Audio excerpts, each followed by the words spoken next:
So C9 should absolutely be able to take care of business, but you have to win the games, and C9's only won half of them so far at the split. When the game starts with winning the draft, let's see how these teams decide to go at it this time around. Zach banned away by TL, very common ban these days. Everybody knows how strong he is. While Shen and Fiora will be banned away by Cloud9, really focusing on that top lane. Yeah, do not want to have kind of either extreme for Lorlo, where he'll be able to split push in team fight or just split push, making sure he's not on something comfortable. And those are honestly just power pick bans we're seeing from C9. Yep, LeBlanc going to be the final one on that side. Caitlyn banned away by Team Liquid. We know the strength of that champion as well in the current state of the meta. Very, very strong in bottom lane, very strong in siege, poke, lane control. She just does it all. Yeah, and the late game has been absurd. It's one of the only things Team Liquid has found victories on, so not wanting Sneaky to first pick it away. Otherwise, I would say Team Liquid should just leave it up each game and hope to get it on the back end, because it's been one of their cleanest paths to victory.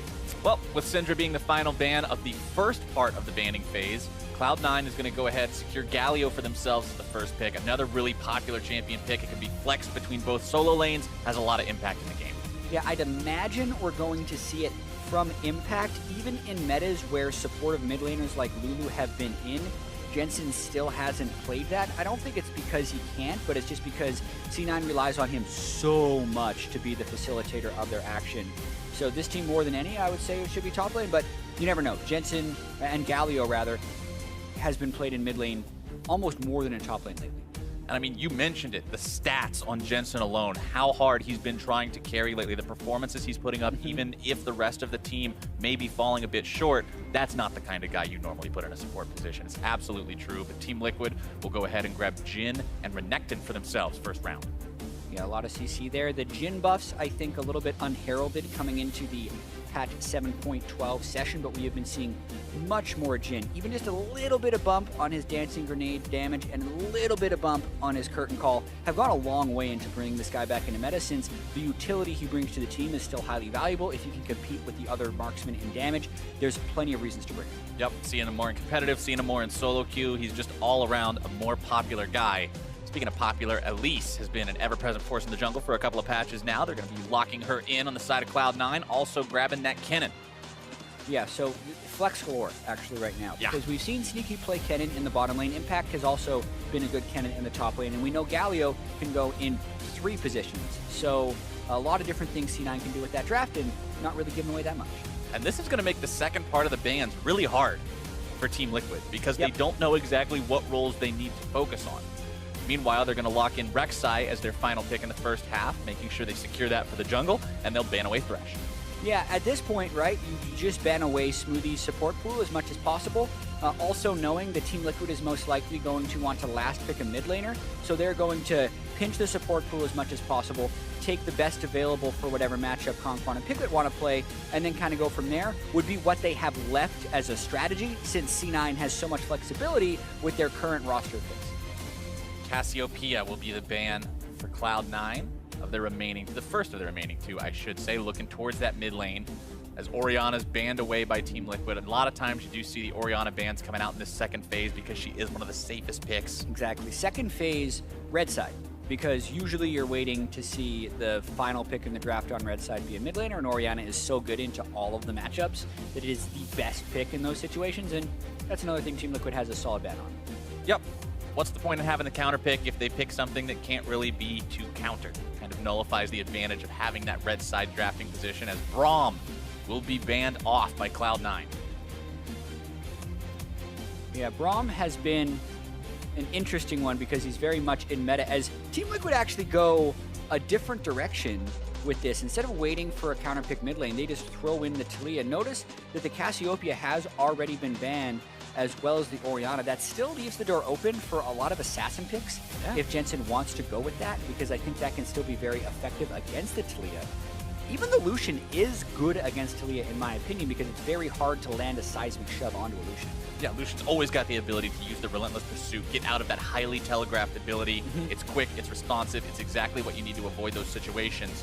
One more pick left for Cloud9, and Team Liquid leaving their last pick as the support is just incredibly unorthodox from what you would normally expect in a draft. Yeah, I mean, if we break it down by percentage, I'd say it's less than 10% of the time, especially for Team Liquid, but they do want to play more around Piglet. They want to get a winning lane matchup. They know now that they are probably up against the Kennen and the Blitzcrank down in the bottom lane, with the Lucian going mid and then Galio going top.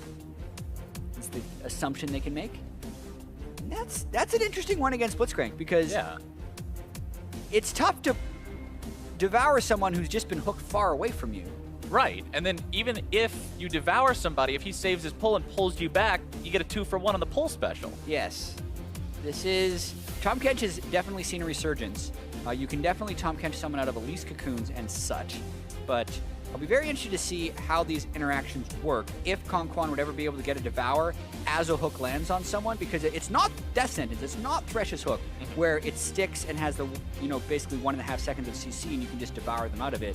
Blitzcrank hook much more decisive with what it's doing.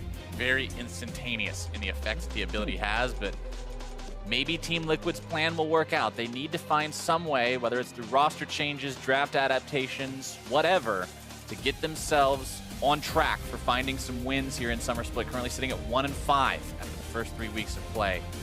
Really wanting to fight their way towards that middle of the pack area. Yeah, we're getting to see Conquan's Summer Split debut with Team Liquid. This guy has even played with Impact before, back on Energy. He's a very fluent Korean and English speaker, which may help if there are any lingering communication issues between Reignover, Piglet, and them, but we know Reignover also a great bilingual communicator for these teams, so we're going to have to see if it works out. Keep your eyes on Slushy, because he has no easy task this game going up against Jensen, one of the star premier mid laners of the North American LCS. We were actually having a conversation the other day about the power of the Danish mid laners in NALCS compared to everyone else. Bjergsen, Froggen, and Jensen, the kind of stats they put up. Yeah, we got to see that full screen graphic during the game intro here, with Jensen being at 14.5 CS differential at 10 minutes over his opponent through 14 games, which is the most of all time.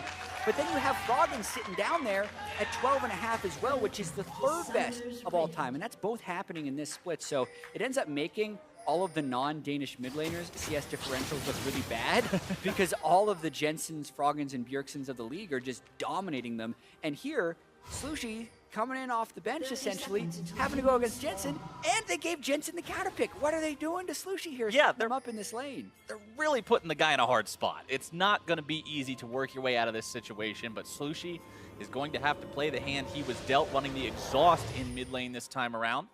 We know that Taliyah has a lot of semi-global potential with the power of the Weaver's Wall, so going for that combat summoner spell instead to maybe shut down the burst potential that could be coming out from the C9 members. The Lucian mid, exactly as you called it, that's what Jensen's going to be playing. Ignite on that for a little bit of extra kill pressure. Also an exhaust on the support for Team Liquid. They're running double exhaust compared to none on the side of Cloud9. Yeah, and I actually do like the exhaust against both the Kennen and the Lucian. They're fairly short range marksmen.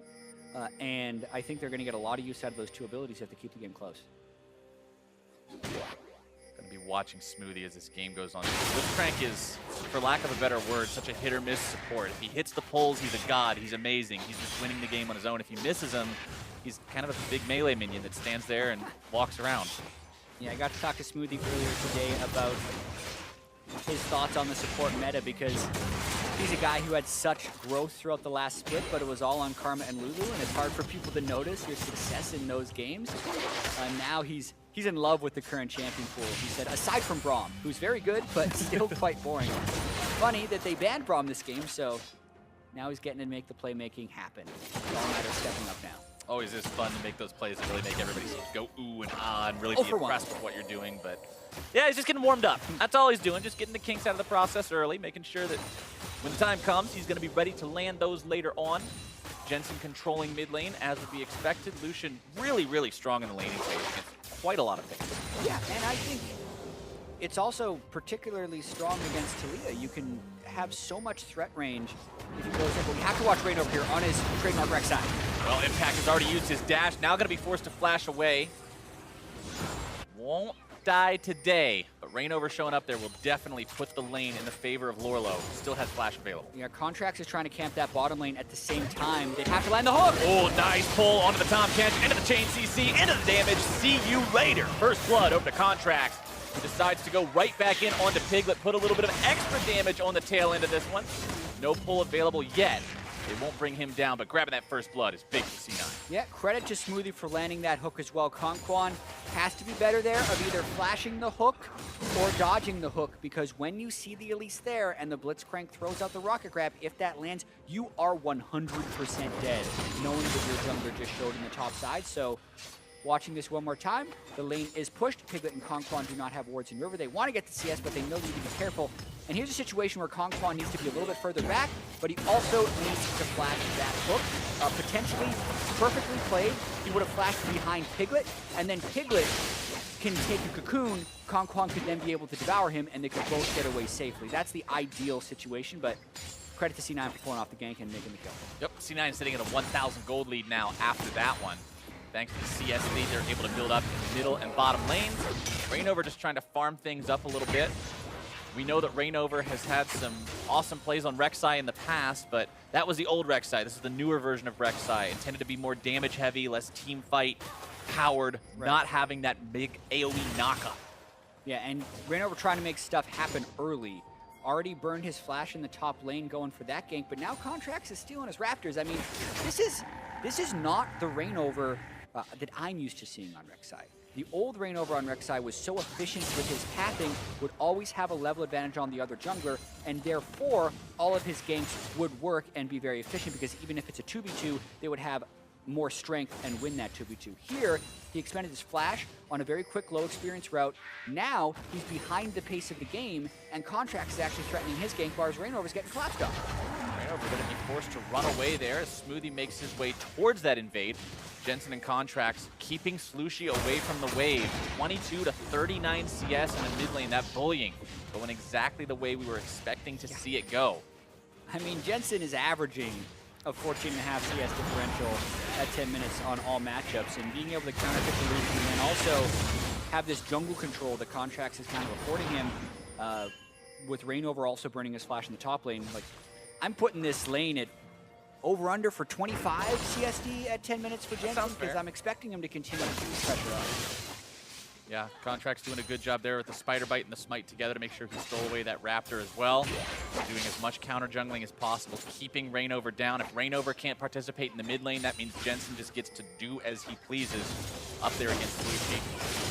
Taking a little bit of damage down here bottom side from Sneaky. Even though he fell behind in farm due to the gank that happened from Contracts earlier, he's still staying pretty level for the time being.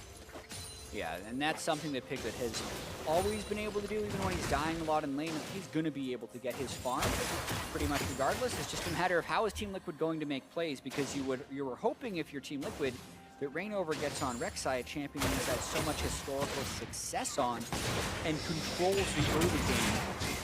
But that just has not happened this early.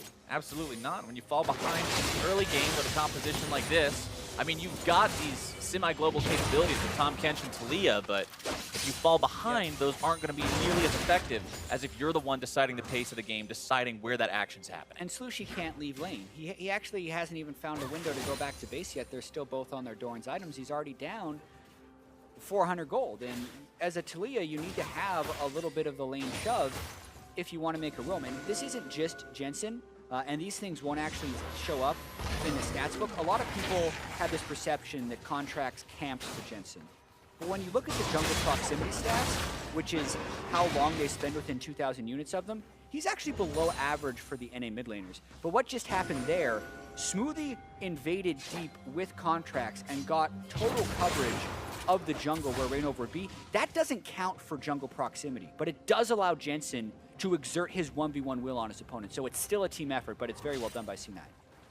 Hanging around the top side, Rainover again, seeing if he might find an opportunity here on Impact. Taunt being channeled. No success for Team Liquid. They popped the Renekton ulti only to find nothing from it. Are they going to go any deeper is the question. Lorlo half HP, Rainover the same.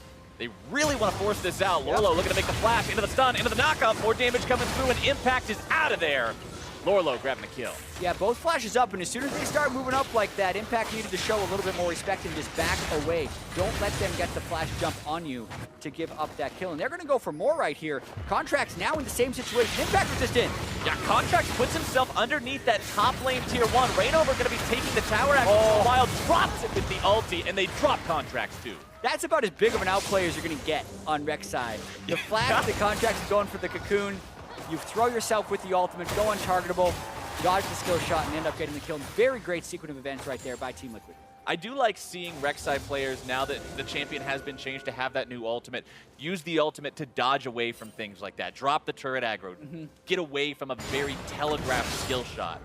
That's one thing that you can get out of skills like that essentially remove you from the map for a moment. Similar to an Elise Repel, just on a much longer cooldown. Yeah, and watching this one more time, speaking of Elise, Contract trying to do all he can to stay alive. He feels he thinks he should be safe. He has flash. He knows both people use flash. He knows when Next ultimate is down. He knows they're at half health, but it's a big minion wave. And Jensen actually lost track of plays. Sushi managed to roam into the river where all of C9's wards were on the other side of the map, and Contracts gets 3v1 underneath the turret. Very unfortunate for the Cloud9 jungler as Team Liquid manages to tie the gold count up with that kill. Doing good for themselves, utilizing those globals we were talking about. Talia getting the chance to finally leave the lane, but now that she's back in there, Jensen is once again going to be showing Slushie why he wants to leave every single chance he gets. This matchup just not working out too well for him. With the Bilgewater Cutlass completed onto Jensen, that means when he dashes in, he can get that extra slow, couple extra auto attacks off. Yeah, and also almost invalidates whatever poke Talia is going to get off on him. A lot of times you can throw the Unraveled Earth down and dissuade Jensen from using his Relentless Pursuit to dash through, but Jensen doesn't really care about that as much anymore since he's just hoping to keep the wave away from his turret. Sneaky and Smoothie, again, pressuring into the enemy jungle with Contracts. Blitzcrank is one of the scariest supports to do this with too. The threat of the pull, just like that, pulling Reignover back. Now can they make anything happen from it? First call opened up, looking to fire the shots into the Cloud9 lines. As the taunt coming in from Impact, who makes his way into the fight via the TP. Heroic entrance might be a heroic exit. Seismic shove, not going to be finding the mark just yet. Cocoon back onto Reignover, preventing the knockup. Over the wall he goes, through the pull. Sneaky dropping the ult, the stuns come out. Piglet grabbing kill number 1 onto Impact. It's another kill onto Smoothie, and Liquid will find 2 for nothing. And that was a bloodbath, and that's the type of fight where Renekton actually really thrives. Loro running with his dominance that entire fight, got off a lot of damage, and Piglet still able to assist from lane with his curtain call. So an aggressive move by C9 goes a little bit awry because they were never able to quite lock down the target.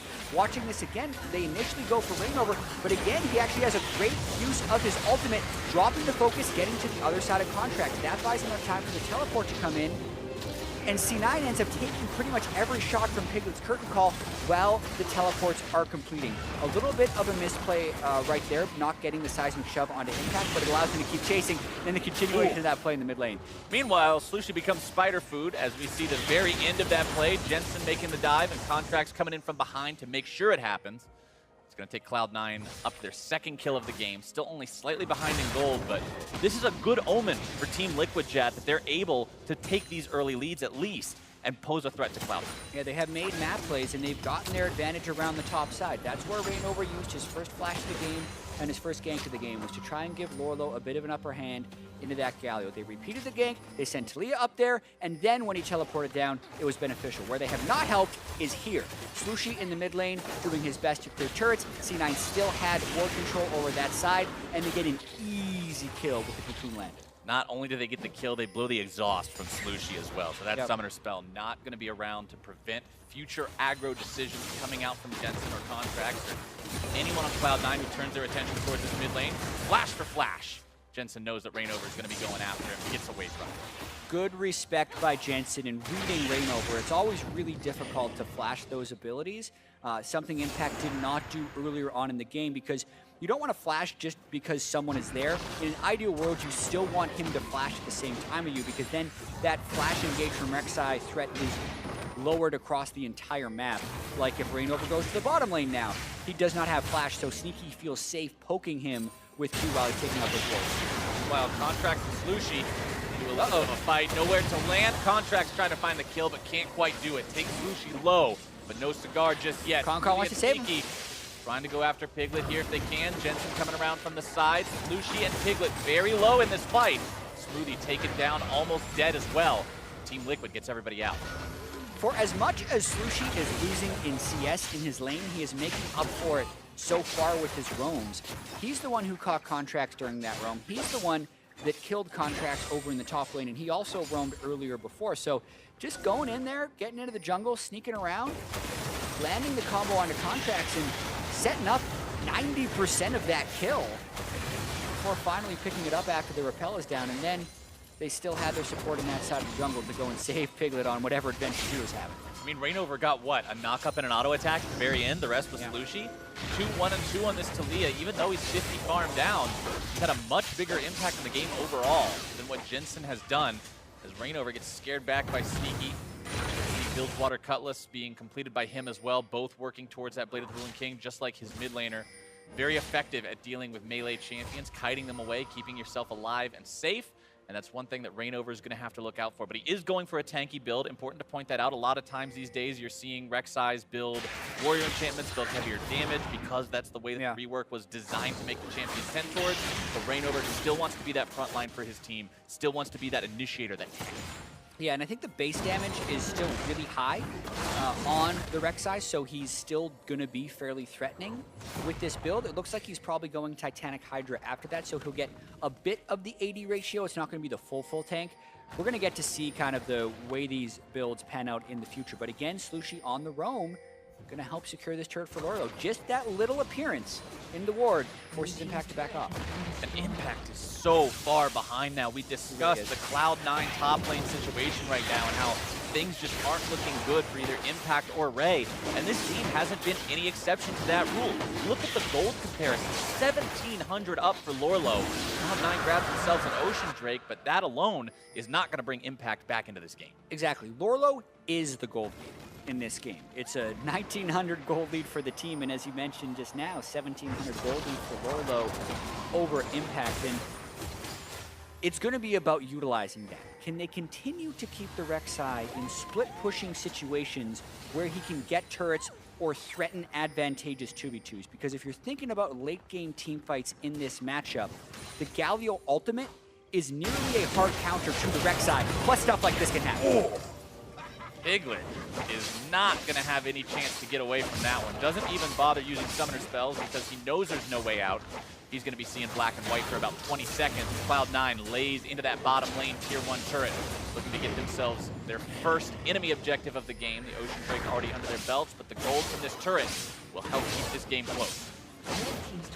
Yeah, equalizing that first turret down. They lose on the first turret bonus, but still a bunch of standing gold in those things. So this makes the game a whole lot closer from a scoreboard perspective. That's a lot of what Blitzcrank can do as well. You see him land one pull like that, get some good shots out onto someone. All you need is one pull to completely take a situation that would otherwise be nothing and really turn it into something. Lorlo just farming up the enemy jungle, though. Doesn't have to worry about Impact coming to stop him, because if he does, he's like, okay, I'll farm the wolves, then I'll farm you, and I'll walk away with even more money. The Frozen Heart Galio. Oh, does have to respect the Elise, though, for sure, because the rest of the team was right behind him. It's not the type of play you need to have if you're trying to take over the game as a Renekton.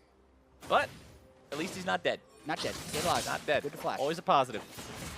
Look at what happened bot lane here real quick. Piglet hanging out 1v1. Literally just a Blade of the Ruin King active. Piglet gets stunned. That lines up the hook for Smoothie. And Piglet did not want to burn his flash,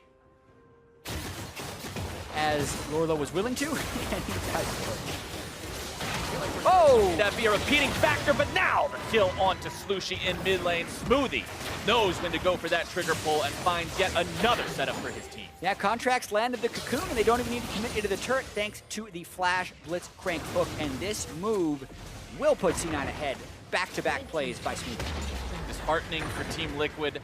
They worked to get that early lead. They tried moving Slushie around the map, tried making those different plays, and it worked for a while, but just as quickly, it goes back into Cloud9's hands. And with Sneaky pushing down this top lane tier 1, they're going to build an even larger gold lead for themselves. This could turn into a pretty big fight if they're not careful. You're going to be finding yet another pull. Piglet goes down really instantly here. It's going to be trouble as now the fight may turn. Smoothie trying to get back as they lose their jungler. Sneaky looking to fight this one out too. Impact on the front line, trying to tank for these guys. Liquid lost their turret, but they found one kill, now falling back. Piglet's ultimate down means it's very difficult for him to participate in this fight from an effective range without being in danger. Impact still on that front line, going to be forcing Conquan to flash out, but now Slushy's made his way into the mix. They're all solo. Jensen has both summoners, but it's 5 people he's got to go for. Going in, going to be exhausted. That's what you mentioned earlier. It's a good summoner spell against the Lucian with that short range. A pull onto Rainover. Will not be finding the kill today, but Conquan may have to sacrifice himself. He will not. And Team Liquid gets everyone out. They just would not die in that extended engagement from the very start. Piglet healed after he got hooked and then kind of had the perfect Jhin open, being able to curtain call from the back. I actually like the play by C9 right there. Land the cocoon into a hook once again, but they didn't quite have the burst damage. Rainover actually knocked up Sneaky, stopped his auto attacks, kept Piglet alive. And then Rainover goes back in, has had great use out of that Rek'Sai ultimate pretty much this entire game. And look how far away Jensen was. He had 2 options here. He could have pushed up the mid turret while they're kiting back, or he could roam up. He ends up roaming up, burns both summoners, doesn't get anything, and ultimately cannot be effective in that fight. Cloud9 will get themselves the Rift Herald just in time, because it's going to be despawning very, very soon, but have to see how they can use that. Rift Herald itself, remember, just picking it up doesn't really get you a lot. You just get 25 gold for killing the thing, a little bit of EXP, so yeah, it's all about using it to get a turret afterwards, or get some kind of map pressure, get control elsewhere, spawn it in top lane, go bottom, spawn it in bottom lane, go top. Different ways you can use it. See what Cloud9 goes for. Infernal Drake is going to be live in a little over a minute, so expect some contest for that. Very true, and this could be a big swing point in the game if C9 can get a pick with Smoothie's rocket grab. That then lowers the defenses with which the Rift Herald can go bust down a turret, because the longer we've seen Rift Herald, the better we've actually seen teams get at defending it, and it doesn't seem like people are really finding ways to innovate the ways they attack with it. You're basically getting the first charge off, and then it's dead. Time and time again is what we're seeing. They're going for contracts, though. Trying to find the pick onto him if they can. Lucy going to be brought in with Conquan. Nope, no kill today, but taking contracts down to half HP will force them away for the time being. Look at the amount of wards placed down by Team Liquid in this bottom part of the river. Really looking to set up in earnest for this Infernal Drake fight. And they still have more control wards in their inventory. The difficulty here is, we mentioned that Lorlo is the Team Liquid gold lead. He is not controlling the Drake with them right now, so it's actually advantage C9 in the 4v4. Lorlo will have to have a big role in these team fights for Team Liquid to find wins. Impact will do whatever he can, even though he's behind, to channel those taunts, find those knockups. Nice part about being a tank, you don't need to be ahead in gold to still have that functionality, to still be useful. Heal for Sneaky or Jensen as well. Cloud9 has moved into the territory previously claimed by Liquid. Now Sneaky going in on Lorlo, able to find some nice DC, some nice damage. Wow. And that ahead proc is now completely out of the fight. Rainover almost going to be taken down. Conquan trying to get him to safety, but Sneaky's looking to flash forward, make this one his own. He gets taken down by Slushy, who throws another rock right into the Cloud9 forces. But it's still a 3-for-1, and Cloud9 finds their fight. What a fight for them right there, being able to initiate onto the strongest player of Team Liquid, and Team Liquid really just not being there to take the fight. They had no distraction for all 5 people to just wail on Lorlo and take him down, and then it had to be a full retreat for Team Liquid after that. And the way you build these top lane bruises these days, Jat, it's cookie cutter all the time. You've got a Black Cleaver, you got a Titanic Hydra. That doesn't make you tanky enough to survive this. Yeah, usually the Renekton ultimate keeps him a little bit alive, but just the double blade of the Ruined Kings, when he has pretty much no armor in his build, he's gone Merc Treads against the Galio's magic damage. They shred him down in no time. Sneaky channeling AP Cannon just to get the stun. Galio can't quite save him, but it's still worth it for the chase down they got. And the Ignite from Smoothie onto Lorlo as well to make sure he couldn't heal. Your Fed Renekton, your entire gold lead, did 118 damage in that team fight. Less than, I think, what was a Prey Seeker from Rek'Sai. Not what Team Liquid needed to find any kind of a win. 2,700 damage from Slushy, though, doing everything he can to try to put his own advantages to work here. The Andrew's Torment, Morello Namicon done for him means his spells do pack quite a punch. But with Jensen up to 3-0, with Sneaky on 2-1 and 3, both these guys having 2 items completed, he's under a lot of threat. Dude, he's down 80 CS. He's going to get a 100 CS disadvantage at some point in this game based on the current trends. And also knowing how much post 15-minute CS Jensen generally takes in games, he's always running for that free wave. Jensen's definitely going to be padding those stats after this. Oh my goodness, he's been stat padding the whole split, but in a sense, just by dominating people, it looks like he's stat padding sometimes when you check the numbers afterwards. Rift Herald finally summoned. The clock was running low. They were going to have to do it eventually, so they decided to just bust her out right now as Slushy and Lorlo will zone impact away bottom side. Looking to maybe trade here, but the problem is Cloud9 is pushing down both mid and top lanes. Rainover and Piglet will be defending mid, but that headbutt really stings. Sneaky going to be knocked up. Rainover trying to start this fight. Smoothie running off to the side, but they've collapsed onto the Kinnan. Looking to find the damage with the Jhin ultimate. The shots are going to miss at the start, and it will be Rainover who takes the kill credit. They try to give that one over to Piglet, but after he misses the first 2, Rainover says, nope, I'm just doing this myself. Yep. Grabs it and walks away. Yeah, but I also say C9 won that easily. They got 2 turrets. The kills they ran down on for Sneaky was answered by that push in the top lane, so they're gone right now. I also am curious if C9 is going to try and 4v5 this one. Got to be a little careful. Lorlo should TP in. Impact starting to fight off. Smoothie still got the full available. Going to be bringing Kongkwan in, trying to burst that Kench before he can save anyone. They find that mark, but can they get anyone else? Jensen still full HP, stepping on the Jhin trap. Impact wanting to go back into the fight if he can. No flash available. Already used that one earlier. Smoothie still looking to chase them down if he can. Flash into the pole, able to find it onto Slushy, and Jensen is unstoppable as Cloud9 has found themselves 2 in that 4v5, not afraid of the numbers disadvantage. They'll now be pushing down the mid lane into the inhibitor turret. Taking that one down, no problem whatsoever. Lorlo, Rainover, and Piglet not in any condition to fight for this, and the inhibitor itself is going to fall too. Yeah, it took 24 minutes. Jensen's now 110 CS up on Slushy. Mind you, Lorlo is 80 CS up on Impact. Here's another fight. Rainover wanting to go in on this one. Impact is still very tanky despite how behind he is. And again, Kongkwan has to save Rainover, but there's your 2-for-1 deal. Kongkwan and Rainover both at death's door, trying to get away from this one. Piglet almost gets hit by the cocoon. Lorlo tanks that one instead. Cloud9 decides there's nothing here that's left worth fighting over. They bail. Yeah, Jensen out of mana, could no longer pursue relentlessly towards Team Liquid. And I do want to talk a little bit about the difference between Jensen's CS advantage and Lorlo's CS advantage, because it's how you use the CS, not about the CS itself. Watching this fight one more time, Lorlo needs to be there 5 seconds ago, not when this fight starts, because by the time he enters the fight, Kongkwan and Piglet are already pushed out, and Lorlo never gets to use his goalie. He's not finding ways in this fight, whereas Jensen is continually moving forward and finishing off these kills. So it's not just on the players, it is how the teams are playing around it. Team Liquid getting caught out there, stuck between a rock and a hard place, and a Galio with a taunt fully channeled means that Lorlo just never had the chance to get in time. Excellent play from Cloud9 as a team, showing exactly what they need to be demonstrating if they want to prove themselves to be a top half team, if they want to prove themselves to truly be in contention for that #1 spot here in Summer Split.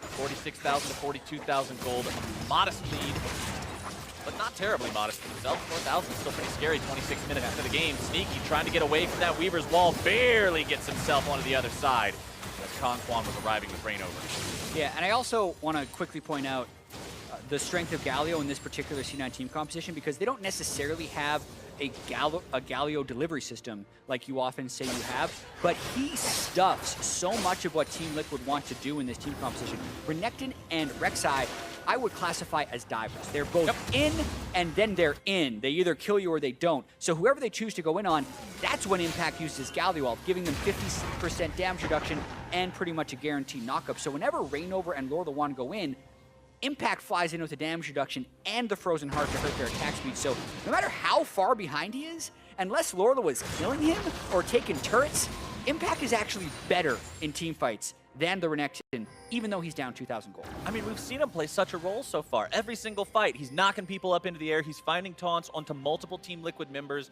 He's doing a good job here. His contracts, Sneaky and Jensen are all hanging out, trying to stay away from the brush and stay perfectly still to avoid the Rek'Sai Tremor sense, but... Well, that's big. No one moved. Everybody's just staying still. Unfortunately, the wards still see you even if you don't move. Yep. That's not like a dinosaur. You can't just stay perfectly still and hope that it walks by, but now they're trying to go. Not fighting anything just yet. Is it bad that I was watching the display and wondering if you disconnected there for a good 5 seconds? Well, I didn't even see the ward. The observers zoomed in to show the skill people and then just panned over slowly to Division like, yeah, that's what Team Liquid sees. Everyone, clear as day. I thought we were going to be heading into a sepia tone real quick and going into a pause, but luckily it was just Cloud9 trying to be sneaky and it didn't work too well for him as Rainover tries to creep into the Baron pit, only to see a control ward sitting there from his opponents and deciding that's not the best plan. Yeah, we're trying to pull a fast one while C9 goes for the Drake, which makes Baron faster. Cloud9's just got a nice little barrage sale of Drakes now. They got one Infernal, one Ocean, one Mountain, collecting a little bit of everything. Yeah, no Clouds today, except for 9 of them in the team name. So, God. I get one of those per year. That's all I allow myself. You just spent it right here. It's over. Not worth it. One per year. But I did it. There's no going back. It's done. Impact still just trying to farm up as much as he can. He's got 2 tank items completed. Frozen Heart and Spirit Visage actually makes him pretty damn hard to kill when you topple it, combine it, I should say, with the taunt damage reduction that he gets from channeling that ability. Jensen will continue building that CS lead he has up over Slushie. 318 farm, 28 minutes into the game. That's not even a normal level of farm. That is just above and beyond ridiculousness in terms of how well he's building his economy. Yeah, Jensen historically topped the league in CS per minute. Generally, no one goes above 10 as far as general averages go. Jensen usually is right on the cusp of that, though. He's around 9.9, 9.7 almost every split. This game, above it, around 11 CS per minute so far. Game's still 9-9, though.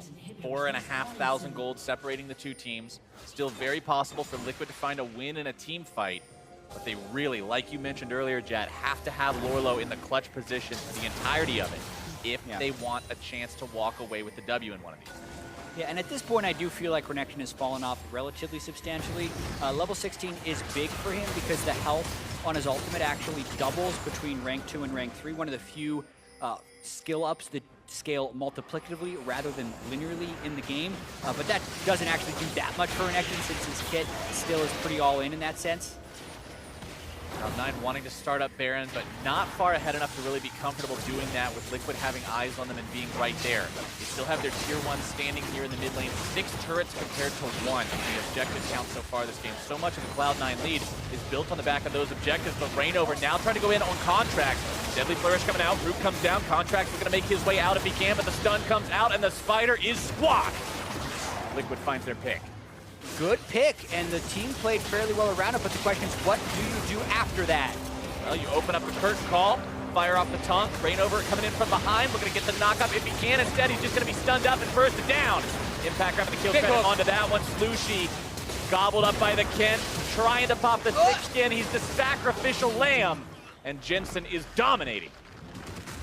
No junglers on either side. Slushie down flash, Lorlo down ultimate, and Jensen will continue to press. Jensen is bloodthirsty, chasing after Piglet. The Jhin has both summoner spells, but when you're up against a Lucian who has 3.5 items and is 3 levels up on you, you run away and you don't look back.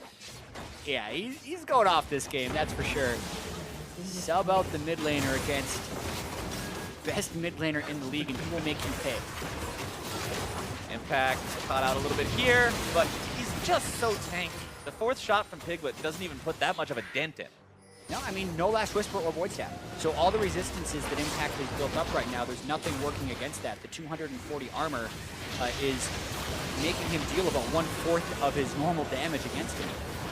Liquid wants to try to punish Cloud9 after their Baron take. Impact at about half HP. Smoothie can stay the same. Liquid still wanting to get in here if they can. Still looking to make those moves. Rainover with the flash into the knockup. And they find Impact. The Root comes out. Shield comes out. Impact up the wall with the flash. Staying alive for now. Rainover comes through with the ult. He's not able to find the kill. It's turned around. And Jensen is godlike.